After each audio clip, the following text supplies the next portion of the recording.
ভালো হয়েছে বলে কতকগুলো দেখো কাজ বের করেছি।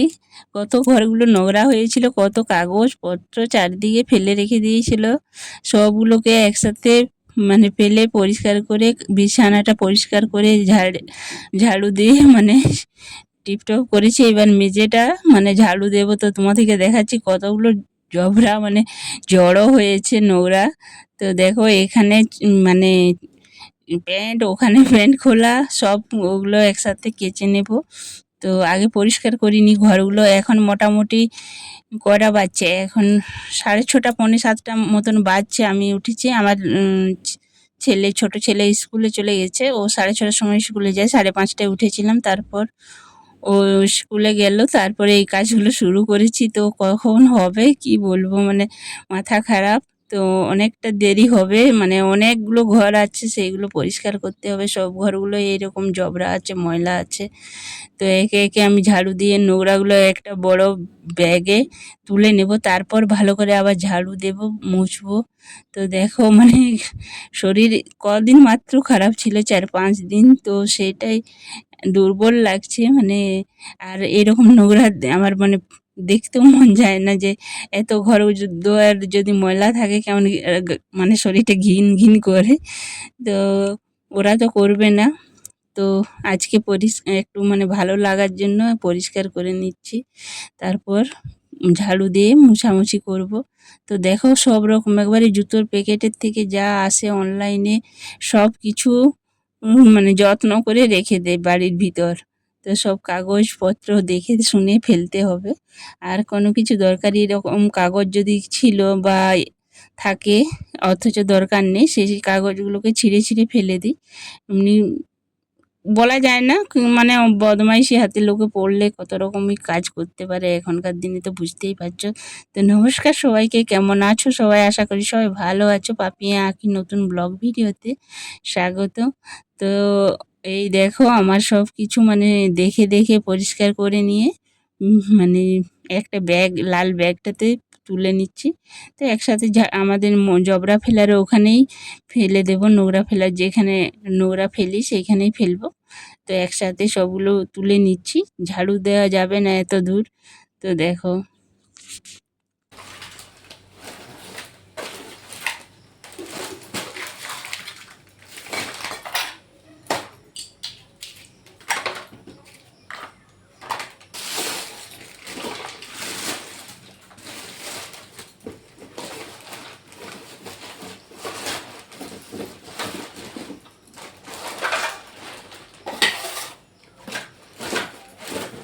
তো এই বাড়ির সব নোংরাগুলো তোলা হলো। তো এরপর বাইরের দিকটায় যাচ্ছি, সেটাই বলছি তোমাদেরকে। দেখো ওই বাড়ির মানে ময়লাগুলো শুধু তোলা হলো, এবারে ওই সাইডে যাচ্ছি। তো ওইদিকেও অনেকগুলো ময়লা আছে, তো কুড়িয়ে নিই, একসাথে কুড়োনো যাবে না, সেই জন্য পরে ভালো করে আবার ঝাড়ু দেব। ভালো করে না দিলে ধুলোগুলো মানে থেকে যাবে, তারপর মোছার সময় চারদিকটা হয়ে যাবে। আর যখন শরীর খারাপ হয় তখন মনে হয় না ঘর পরিষ্কার করি বা কিছু কাজ করি। তার মধ্যেও কিন্তু আমাদেরকে সবাইকে কিছু না কাজ করতেই হয়, শরীর খারাপ যতই হোক। মানে ঠিকঠাক করে মানে ওরা পারবেই না, আমাদেরকে উঠতেই হবে যতটাই শরীর খারাপ হোক। তো উঠে মোটামুটি সবাইকে একটু খাবার দাবার জল দেওয়া সবই করেছি, কিন্তু বারবার শুয়ে শুয়েই করেছি। ওইটাই হচ্ছে মানে সমস্যা আমাদের, মানে শুয়ে থাকতে পারবে না। তো এই দেখো সব জবরাগুলো এইখানেরও কুড়িয়ে নিচ্ছি বাইরের দিকে, বারান্দার দিকে। তারপরে ওই রুমগুলোও যাব। তো এত তো তোমাদেরকে দেখাতে পারবো না, তো ছাদ যখন যাব ছাদেরটা একটু দেখাবো। তো আজকের ওয়েদারটা কিন্তু ভীষণ সুন্দর আছে, ঠান্ডা ঠান্ডা, তার জন্য আবার কাজ করতে ভালোই লাগছে। মানে রোদ উঠলে খুব ক্লান্ত লাগে, দেখবে সুস্থ শরীরে অসুস্থ লাগে যেন। সেই জন্য আজকে একটু মেঘের ওয়েদারটা একটু ঠান্ডা আছে বলে আমরা মানে আমি আজকে কাজটা শুরু করছি। তো এত সুন্দর পরিবেশটা লাগছে না, দারুণ লাগছে। তো এই দেখো আমাদের বাড়ির পিছন দিকটা তোমাদেরকে একটু আমি আবহাওয়াটা দেখালাম। তো দেখো মেঘলা ওয়েদার, এখন মোটামুটি 7টা বেজে গেছে। তো এখন খুব রৌদ্র উঠে, কিন্তু আজকে দেখো মেঘলা ওয়েদার, রোদ উঠেনি, বৃষ্টি হবে হবে হচ্ছে, কিন্তু বৃষ্টিটা হচ্ছে না, কিন্তু গরমটাও নেই। তো তো আমি ছাদ চলে এসে একটু তোমাদের পিছন দিকটা দেখালাম আমাদের গ্রামের। তো এইবারে আমি মানে সিঁড়িতে চলে এসেছি উপর থেকে। তো চারদিকে দেখো ফুলের মানে পাপড়ি উড়ে এসে চারদিকে হয়ে গেছে। যে কপাট খোলা থাকলেই চলে আসে হাওয়া দিয়ে। তো সিঁড়িটাও আমি ঝাড়ু দিয়ে নিলাম, তারপর মোছার জন্য চলে এসেছি। সব ঘরগুলো ঝাড়ু দেওয়া হয়ে গেছে, এখনও কিন্তু নিচে নামিনি, উপরেই চলছে। এখন 7:30 8টা বেজে এসছে। তো কি করবে, অনেকটাই দেরি হবে আজকে স্নান টান করতে। কি করব, তো একদিন তো দেরি হবে বাড়িঘর পরিষ্কার করলে। তো চারদিকটা পরিষ্কার করে নিচ্ছি, একবার করে মুছে নিচ্ছি, তারপর আবার একবার মুছতে হবে, এতটাই ধুলো হয়েছে। তো এই দেখো ভালো করে আমি মুছে নিচ্ছি। তো এরপর আর একবার ভালো করে মুছে তারপরে স্নান টান করবো। এখনও কিন্তু নিচের রুমগুলো মুছা মানে ঝাড়ু দেওয়াই হয়নি, ঝাড়ু দেওয়া মোছা আছে, বাকি সবই আছে। তো আগে উপরেরগুলো তোমাদের সাথেও শেয়ার করলাম, নিচেরগুলো আর শেয়ার করতে টাইম হবে না, তাহলে অনেকটাই দেরি হয়ে যাবে। তো এই দেখো বাড়িটা মোটামুটি আমার রুমটা পরিষ্কার করে নিলাম চারদিকটা মুছে। তো চলো এইবার দেখাচ্ছি কেমন হয়েছে পরিষ্কার। এই দেখো চারদিকটা পরিষ্কার করে নিয়েছি, এবার মুছে নিচে নামবো। তো এই দেখো এরপর সব কিছু কাজ করে চলে এসেছি, মানে স্নান টান করে ফ্রেশ হয়ে চলে এসেছি রান্নার কাজে। তো আমি 11:30 জলখাবারই খেলাম, আর এখন বাজছে 12টা। আমার শাশুড়ি মা সব সবজিগুলো কেটে রেখেছে। এই যে উচ্ছে কাটা আছে, তারপরে পটল কাটা আছে, সব কিছু মানে ওগুলো ভাজা হবে, আর পটল আলুর তরকারি হবে। তো তোমরা দেখতে থাকো কী কী রান্না করছি। এত তাড়াহুড়োই রান্না করব, মানে একটার মধ্যে আবার কমপ্লিট করতে হবে, তার নইলে সবাই আবার খাবারের জন্য অস্থির হয়ে যাবে। আমি যত লেট করি খাই না, ওরা তো সকাল সকাল জলখাবারটা খায় 9টা 9:30টার মধ্যে, তাহলে ওদের তো খিদে লাগবে, তার জন্য আমি তাড়াহুড়ো করে এই রান্নাগুলো করছি। আর বরবটি আলু বেগুন দিয়ে একটা তরকারি হবে, পটল আলুর তরকারি হবে, পটল ভাজা উচ্ছে ভাজা, তার জন্য কড়াই দুটো চাপিয়ে দিয়েছি, তাড়াহুড়ো করে রান্না করব। আর এটা বড় ছেলে দেখো দুধ গরম করে চিড়ে খেয়েছে, তো দুধটা পড়ে ফেলেছে কতটা দেখো। তো এইখানে দুধ কিন্তু খুব ভালো দেয়, দেখছো দুধটা কিন্তু গড়ে এদিকে চলে আসেনি, এক জায়গায় দাঁড়িয়ে আছে। তো মোছার টাইম পাচ্ছি না, আগে রান্নাটা সেরে নিই, তারপর গ্যাস ওভেন সব মুছে পরিষ্কার করবো। তাড়াহুড়ো করে রান্নাটা করতে হবে। পটল ভাজাটা আমি দিয়ে দিচ্ছি, এই যে কড়াইয়ে সর্ষের তেল চাপিয়ে দিয়েছি, তারপর নুন হলুদ মাখিয়ে পটল ভাজাগুলো ভেজে নিচ্ছি। এদিকে উচ্ছেটাও আমি দিয়ে দেবো, উচ্ছেটাও নুন হলুদ মাখিয়ে উচ্ছেটাও ভাজছি। তো উচ্ছেটা ভালো করে নিগড়ে ভাজছি, নুন হলুদ মাখিয়ে একটু চিপে দিলে দেখবে অনেকটা জল বেরিয়ে যায়, আর উচ্ছেটা ভাজাও হয় খুব ভালো। তো এইভাবে নুন হলুদ বেশিক্ষণ মাখিয়ে রাখলে আরও ভালো হয়, তো এতটা টাইম নেই আজকে আমার, সেই জন্য মাখিয়ে জাস্ট দিতে হলো। তো ছোট ছেলে তো আবার সবজির দিকে এতটা খেতে চায় না, একটু খাবে সামান্য। তো ওর জন্য একটু মুসুর ডাল ভিজতে দিলাম, কিছুটা পেঁয়াজ দিয়ে বড়া করে দেবো। আর এইদিকে পটল ভাজা হয়ে গেছে, আর বরবটি আলু বেগুনের সবজিটা আমি চাপিয়ে দিলাম। আর উচ্ছে ভাজতে এতটাই টাইম লাগে না, উচ্ছেটা দেখো এদিকে পটল ভেজে আমার সবজি বসে গেল, আর এদিকে উচ্ছে ভাজাই হয়নি, পটল ভাজা হয়ে গেছে। তারপরে এই দেখো এগুলো আমাদের ডভার থেকে আম কুড়িয়ে এনেছিল, কতগুলো আমার শ্বশুরমশাই নিয়ে এসছে, আর আমি বালতি করে অনেকগুলো আম কুড়িয়ে নিয়েছি, দেখাচ্ছি তোমাদেরকে। এই দেখো সকালবেলায় তো আমগুলো ফুরিয়েই গেল, আর মাত্র কয়েকটা আছে। তো এই গাছের আমটা না খুব সুন্দর খেতে, দুর্দান্ত টেস্ট। যবার এই আম দেখাই তোমাদেরকে বলি, এই আমগুলো খেতে দুর্দান্ত টেস্ট। তো তোমরা যদি খেতে চাও তো আমাদের এখানে আসতে পারো, আর বছর আমের টাইমে তোমরা চলে আসবে। তো এরপর মানে রান্নাও চলছে, সবজিগুলো বসিয়ে দিয়েছি। তারপর আমি মানে এটা আমার বর বানিয়ে রেখেছিল, যে আমের পাল্প কিছুটা বানিয়ে রেখেছিল, চিনি আর শুধু আম দিয়ে মিক্সিতে বেটে রেখেছিল। তো সেটাই একটু জল দিয়ে খাবো। তো এই দেখো দুটো গ্লাসে নিয়ে নিয়েছি, আমি আর আমার শাশুড়ি মাই খাবো এখন, ওরা খাবে মানে আগেই খেয়েছে, সকাল সকাল খেয়ে নিয়েছে। আমি আর আমার শাশুড়ি মাই খাবো, তার জন্য দুটো গ্লাসই ঢেলে নিচ্ছি। তো এই দেখো এইভাবে ঢেলে নিচ্ছি, চিনি আর আমের পাল্পটা আছে তার জন্য মানে বেশি করে চিনি দেওয়া আছে, যাতে জল মিক্স করলে মিষ্টিটা ঠিক মাপের হয়, সেই জন্য। তো এরপরে চামচ দিয়ে ঘেঁটে নিলেই শরবত তৈরি, রেডিমেড ফুটি, আমাদের বাড়ির রেডিমেড ফুটি, দুজনেই খেয়ে নেব। তো তো এই দেখো গরমে এইসব ফুটি খেতে, ঠান্ডা জিনিস খেতে খুবই ভালো লাগে।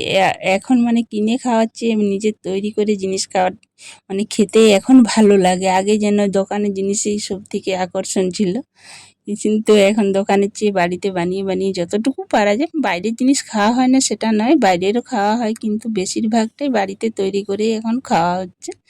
তো এই দেখো কত সুন্দর ফুটি হয়ে গেছে দেখো।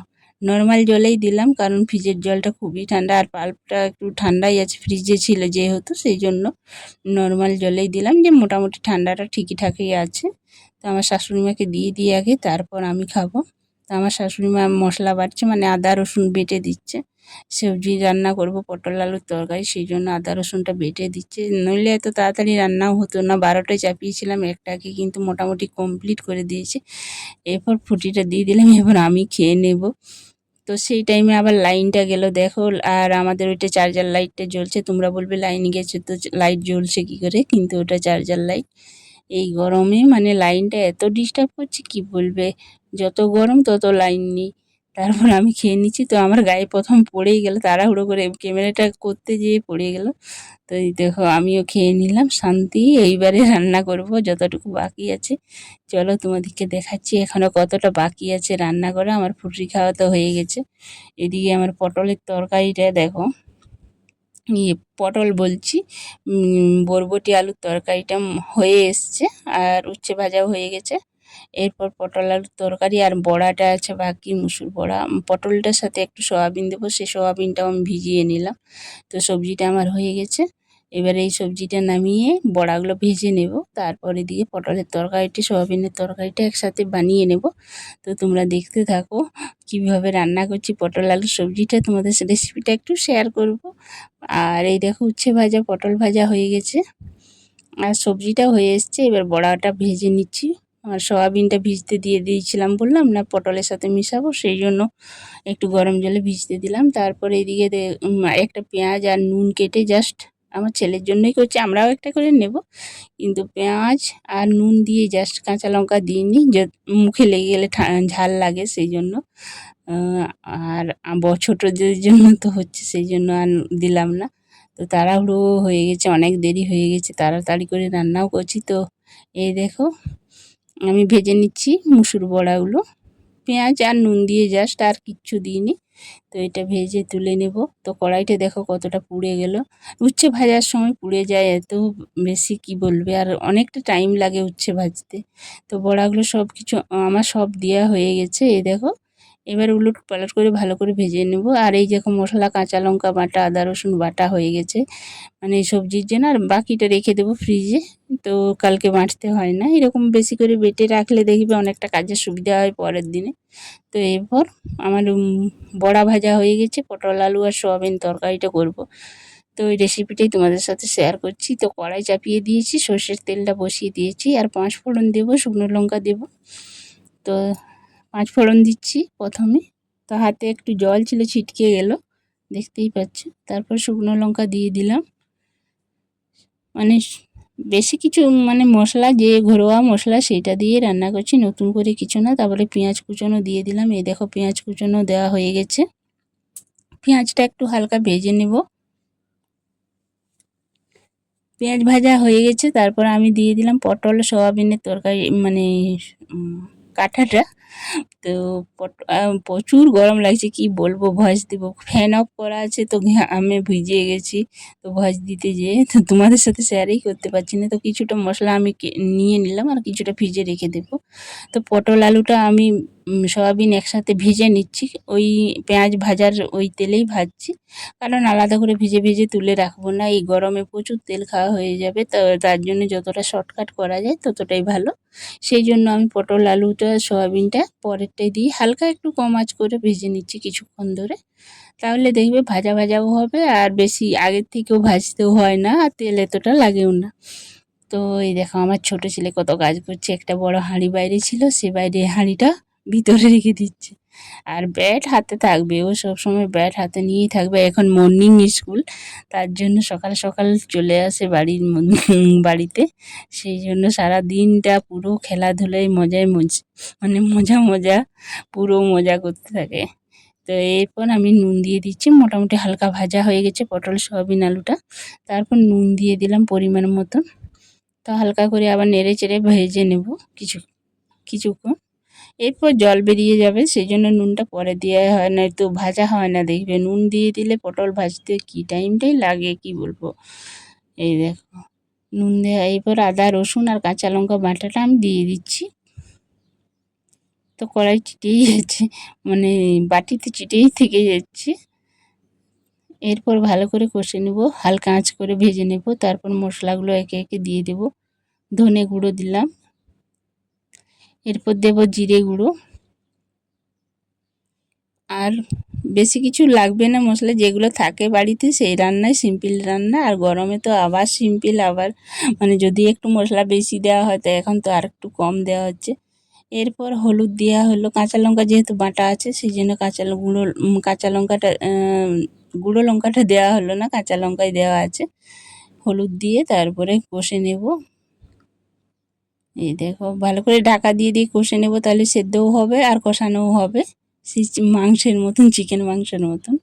তো ঢাকা দিয়ে দিয়ে কিছুক্ষণ ধরে কষে নিচ্ছি। এরপর একটু কালারের জন্য রেড চিলি দিচ্ছি, যে একটু দেখতে ভালো লাগবে। আসলে প্রথমে দেখতে ভালো লাগলে খেতে ভালো লাগবে, দেখার কাছে আগে মানে কথা, তারপরে খাওয়ার টেস্টটা। তো একটু কালারের জন্য দিলাম জাস্ট নামে। কাঁচা লঙ্কা দেওয়া আছে তো বাটা, তার জন্য আর গুঁড়ো লঙ্কাটা দিলাম না। তো এরপর আমি পরিমাণ মতন জল দিয়ে দেব। আমার কষানো হয়ে গেছে, এবার পরিমাণ মতন জল দিয়ে আমি ঢাকা দিয়ে আবার মিনিট 20 মতন আমি ঢাকা দিয়ে রেখে দেবো কম আঁচ করে। এই দেখ, এই গরমে কিন্তু এভাবে রান্না করে খেলে খুবই ভালো লাগে। আর যেহেতু নিরামিষ একটু বেশি সবজি শাক সবজি লাগে, আর আমিষের দিনে এতটা সবজি না হলেও হয়, কিন্তু নিরামিষের দিনে বেশি একটু লাগে। আর অনেকটা দেরি করে ভাতটা বসিয়েছিলাম, দেখো আমার ভাতটাও কিন্তু হয়ে গেছে। ভাতটা মানে মাঠটা গালিয়ে নিচ্ছি। এই দেখো এক হাতে ভিডিও করছি, এক হাতে দেখাচ্ছি তোমাদেরকে, তাও শেয়ার করছি তোমাদের সাথে, যতটুকু পারি ততটুকু শেয়ার করি। তো দেখো আমার রান্নাটাও হয়ে গেছে। এদিকে পটলের তরকারিটা দেখো কতটা লোভনীয় হয়েছে। তোমরা একবার এইভাবে বাড়িতে পটলের তরকারি করবে, তেলটা কম লাগবে, খেতেও দুর্দান্ত স্বাদের হয়। তো তোমরাও এই গরমে এইভাবে পটল সয়াবিন আলুর তরকারিটা করে খাবে, আর আমাকে কমেন্ট করে জানাবে কেমন লাগলো। তো সব শেষে আম, এই গরমে আম না হলে হয় না। আর এগুলো সব আমাদের কেনা আম নয়, গাছের পুরো টাটকা ফ্রেশ আম কেটে নিয়েছি। দুপুরে লাঞ্চ টাইম হয়ে গেছে, তো কেটে নিয়েছি, এবার খাবো। তো ভিডিওটা কেমন লাগলো তোমরা অবশ্যই একটা ছোট্ট কমেন্ট করে জানাবে, লাইক দিয়ে কিন্তু শুরু করবে দেখা। আর নতুন বন্ধুদেরকে বলছি অবশ্যই সাবস্ক্রাইব করো, আমাকে সাপোর্ট করো, আর আমিও তোমাদের সাথে সাপোর্ট করব, তোমাদের পাশে থাকবো।